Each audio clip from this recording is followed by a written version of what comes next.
Kumusta na mga kababayan? It's the day after the arrest of our former President Rodrigo Duterte. Sigurado po tayong the hangover is still there. Alam ko po yung time na po na yun, marami pong napuyat. Talaga pong sinubaybayan, tinutukan ang pag-alis ni former President Digong sa Villamor Air Base, mga kababayan. Hanggang gabi po sila. At nakita po natin na andun po mga supporters, mga DDS supporters po ng dating Pangulo. So yan, magulo mga kababayan. At gaya po ng nasabi natin na mix po ang reactions ng taong bayan. Dahil nga po magkakaiba po ang grupo, polarized po ang mga Filipinos. Ever since na talagang divided na ang mga Filipinos, hindi na po magkasundo ang mga Filipinos, mga kababayan. So yan, nakita po natin na yung pong mga Maka-Duterte nandun, pinagsisigawan, na foul daw po yung pagkaka-aresto kay former President Digong. And even the Vice President claimed that it was a state kidnapping. Yan po ang ginamit niya. State kidnapping, mga kababayan. Pero pag-usapan po natin ito mamaya, ipinaliwanag ni Yussi Claire Castro that this was never as a case of kidnapping, mga kababayan. So yan, maliwanag dito na ang mga Pilipinos are divided talaga. Talagang hindi po magkasundo.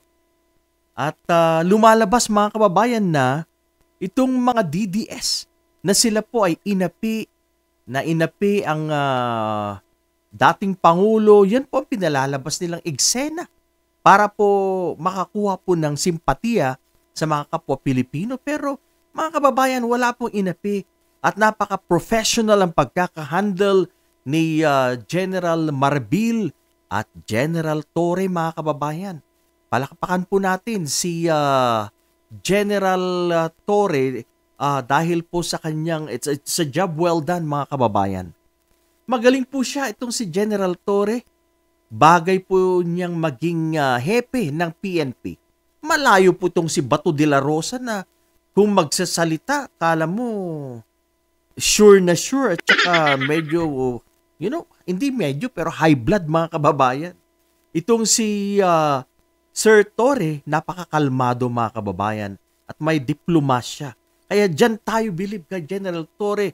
Kaya panawagan ko to sa Pangulo ng Pilipinas na si PBBM na i-promote pag mag-retire si General Marbil, sana isunod na maging Chief PNP tong si General Nicolas Torre dahil deserve po niya yan. Deserve.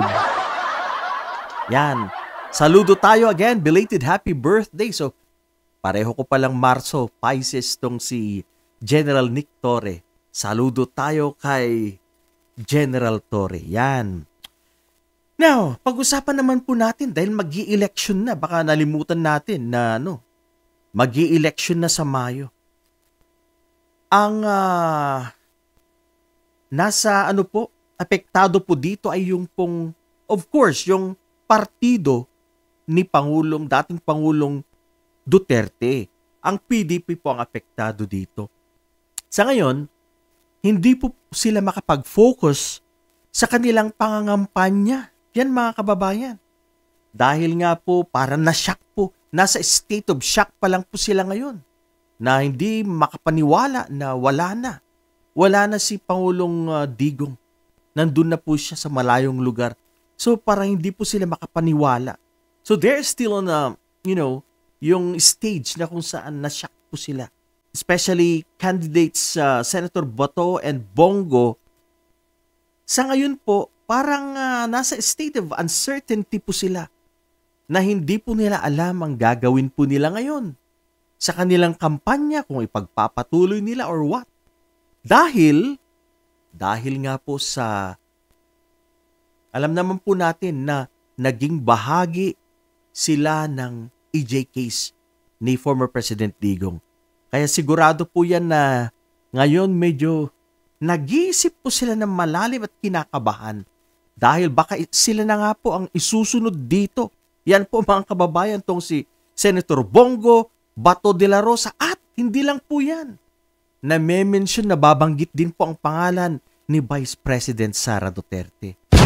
So, very uncertain po ang kanilang future dito. Kung ipagpapatuloy nila or what? Kung ipagpapatuloy nila at kahit manalo po sila pero andyan na ang arrest warrant na naman, wala rin. Talagang wala po silang magagawa. Kung ang gobyerno po ay ibibigay sila sa Interpol dahil nga po yan ang kahilingan ng Interpol, may trabaho ang Interpol at meron ding tayong commitment sa Interpol, ay walang magagawa ang gobyerno kundi isurrender itong si Bato, si Bongo, at si Vice President Sara kung kabilang po siya dyan. Depende po, malalaman po natin yan. Pero ang alam ko po na sigurado akong ipapatawag at bibigyan ng warrant of arrest ito pong si Senator Bato de la Rosa dahil mabigat po ang kanyang naging role po dito bilang right hand ni dating Pangulong Digong. Siya po ang implementer nito mga kababayan, siya ang nagpatupad sa gyera, sa peking gyera kontra droga mga kababayan. So at this point, they are in this, sa stage po na kung saan very uncertain ang kanilang future, hindi po nila alam. Hindi po sila makafocus sa kanilang pangangampanya mga kababayan. Yan.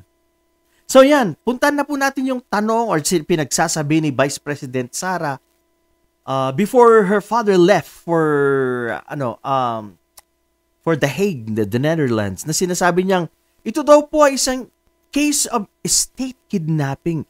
Actually, our USEC, Claire Castro, was as one of those journalists sa kanya pong press con at tinanong po siya kung ano ang kanyang reaksyon sa pinahayag ni Vice President Sara Duterte na ito daw po ay isang state kidnapping. Ang sabi niya, ito walang kidnapping na nangyari dahil walang elemento ng kidnapping. Hindi po natin nakita ng elements of kidnapping. In the first place, meron pong warrant of arrest na galing po yan sa ICC, pinatupad ng Interpol. Meron pong kaso, matagal na pong isinampayan. Panahon pa yan ni former Sentry at I think naging congressman po ba si Alejano?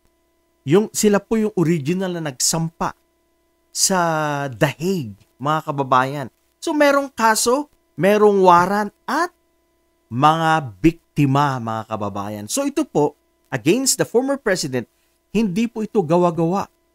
Hindi po gawa-gawa ito. Ito po ay may basihan. Alam naman nating may warrant of arrest. May kaso na matagal nang na-file and it's gumugulong ang kaso po mga kababayan at may mga testigo, mga nabiktima mga kababayan. Well, hindi mo maididinay yung sabihin na nating 10,000 or 15,000. Actually, napakarami. 30,000 pa according to human rights groups, more or less 30K. Napakaraming buhay ang nawala. Pinas lang hindi binigyan ng pagkakataon para magbago, para i-rehab mga kababayan. Gusto po nila yung shortcut. Linisin, patay, patay, patay. Diyan po sila magaling. Pero ito po ay unlawful, hindi po tama. Hindi po tama ang ganitong approach mga kababayan. Kaya hindi po natin masasabing kidnapping ang ginawang pagkakadakip kay dating Pangulong Rodrigo Duterte. Kaya sa mga DDS dyan, mag-isip-isip tayo. Bago po tayo magsalita, bago tayo magalit, tanungin po natin ang ating mga sarili. Kailangan po nating balikan kung ano ba talaga ang nangyari. Huwag tayong magagalit na lang Dahil ang gobyerno, pinapatupad lang niya, sinusundan lang niya ang batas. Ganun lang po yung kasimple, mga kababayan. Saan pa ito nagsimula? Well, sa EJK, mga kababayan. Yan, mga kababayan nating pinatay na walang due process. Wala man lang investigasyon, basta parang manok na pinaslang ang mga tao. So, parang wala. Yung buhay ng tao, wala na pong sanctity, hindi na po sagrado.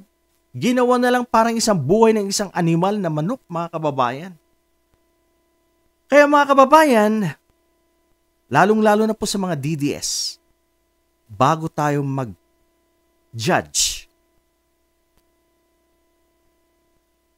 tanungin muna natin ang ating sarili.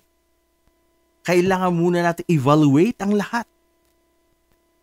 Kung meron bang pinanghahawakan, mga ebidensya, ang mga paratang kay dating Pangulong Digong, maliwanag po yan na meron. Ito po ay hindi gawa-gawa. Ito po ay nangyari.